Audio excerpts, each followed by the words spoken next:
जब आप प्रिपरेशन कर रहे होते हैं, अभी आपने बात की कि हमारे रिटन एग्जाम्स होते हैं, तो सर उनमें सबसे ज़्यादा टफ सब्जेक्ट्स कौन से होते हैं जिनमें मतलब जिनकी प्रिपरेशन में और उनको पास आउट करने में डिफ़िकल्टी फेस कर सकते हैं? मैडम वैसे तो कोई भी सब्जेक्ट इजी नहीं होता। आपकी जिस भी सब्जेक्ट को इजी लेंगी उसमें आपका स्कोर कम आएगा, और अगर बहुत ही ज़्यादा इजी ले लिया तो आप फेल भी हो सकते हैं। लेकिन 3 एग्ज़ाम्स ऐसे हैं जिनको कहा जाता है कि भाई वो बहुत टफ हैं। नंबर 1 इंग्लिश ऐसे, number 2 English precis and number 3 Islamic studies. तो इनकी जब आप मतलब आपने प्रिपरेशन की तो आप कोई मतलब क्योंकि आपने पास आउट कर लिया माशाल्लाह अच्छी पोजीशन के साथ, तो आप हमें कोई ऐसी टिप्स दें जिनसे हम इन सब्जेक्ट्स को, जो 3 टफेस्ट सब्जेक्ट्स हैं, इनकी अच्छी प्रिपरेशन कर सकें। सबसे पहले हम इस्लामिक स्टडीज़ को डिस्कस कर लेते हैं। इस्लामिक स्टडीज़ के लिए what you have to do is कि जो FPSC ने सिलेबस दिया है उसको आप किसी वर्ड की फ़ाइल, माइक्रोसॉफ्ट वर्ड की फ़ाइल पे कॉपी कर लें।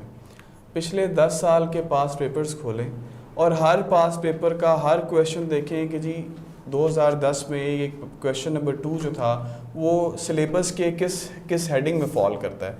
आप उसको क्वेश्चन पेपर से कॉपी करें और उस वर्ड फाइल के नीचे पेस्ट कर दें और आगे साल लिख दें। 2010 के भी इसी तरह से एनालाइज करें, 11 के भी करें, 12 के भी करें और आते हुए 2021 तक आ जाएं।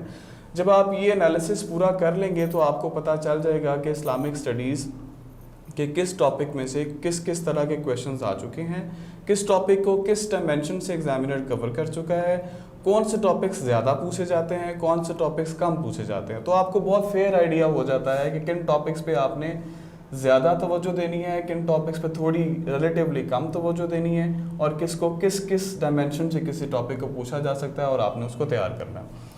एक और बहुत इंपॉर्टेंट चीज़ है इस्लामिक स्टडीज़ को पास करने के लिए कि हम कहानियाँ बहुत ज़्यादा लिखाते हैं। बिकॉज़ हम बचपन से इस्लामिक स्टडीज़ पढ़ रहे होते हैं, तो हम बस अपने हाथ से जो हमारा इस्लाम के बारे में कॉन्सेप्ट होता है वो हम उसमें लिख आते हैं, लेकिन इससे आपके मार्क्स नहीं आते और आपके फेल होने के चांसेस भी बहुत ज़्यादा इंक्रीज़ हो जाते हैं। इस्लामिक स्टडीज़ को पास करने के लिए what you have to do is आपको आयात याद करनी पड़ेंगी, आपको रेफरेंसेस याद करने पड़ेंगे, आपको हदीस याद करनी पड़ेंगी, और रेलिवेंट टाइम पे, रेलिवेंट मौके पे वो आपको अपने आंसर में इंसर्ट करनी पड़ेंगी।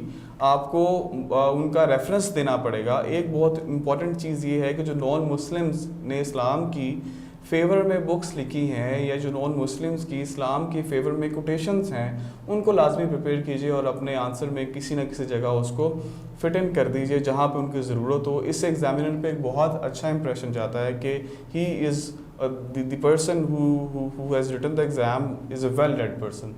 तो I think these tips are very important for Islamic studies।